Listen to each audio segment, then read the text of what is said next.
ओम शांति।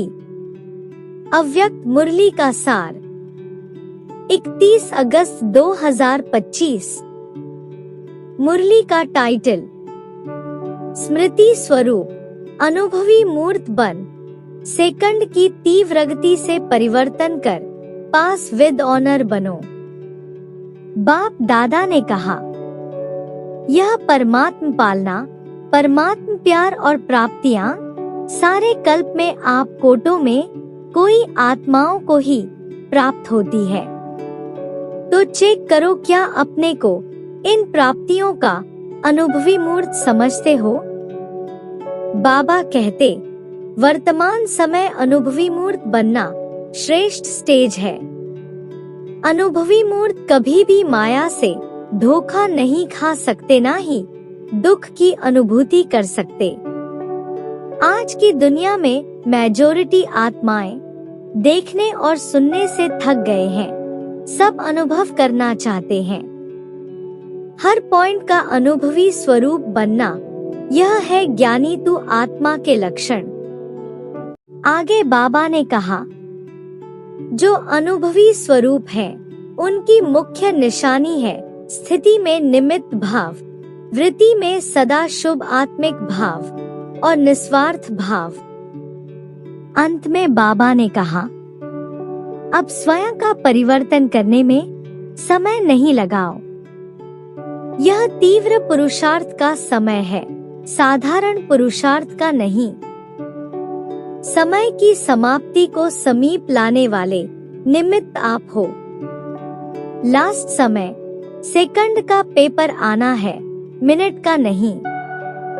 तो बहुत काल का सेकंड का अभ्यास होना चाहिए, तभी पास विद ऑनर बन सकेंगे। आज का वरदान, स्मृति के स्विच द्वारा स्व कल्याण और सर्व का कल्याण करने वाले सिद्धि स्वरूप भव। विस्तार है, स्थिति का आधार स्मृति है। यह शक्तिशाली स्मृति रहे कि मैं बाप का और बाप मेरा, तो इसी स्मृति से स्वयं की स्थिति शक्तिशाली रहेगी और दूसरों को भी शक्तिशाली बनाएंगे। जैसे स्विच ऑन करने से रोशनी हो जाती है, ऐसे यह स्मृति भी एक स्विच है। सदा स्मृति रूपी स्विच का अटेंशन हो तो स्वयं का और सर्व का कल्याण करते रहेंगे। नया जन्म हुआ तो नई स्मृतियां हों, पुरानी सब स्मृतियां समाप्त। इसी विधि से सिद्धि स्वरूप का वरदान प्राप्त हो जाएगा।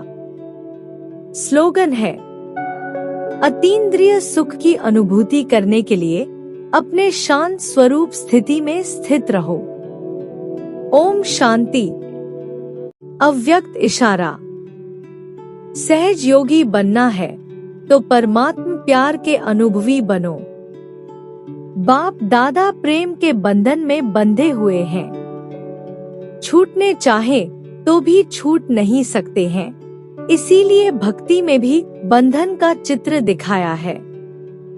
प्रैक्टिकल में प्रेम के बंधन में अव्यक्त होते भी बंधना पड़ता है।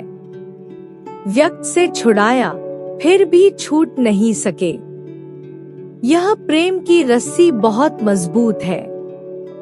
ऐसे प्रेम स्वरूप बन, एक दो को प्रेम की रस्सी में बांध समीप संबंध की व अपने पन की अनुभूति कराओ।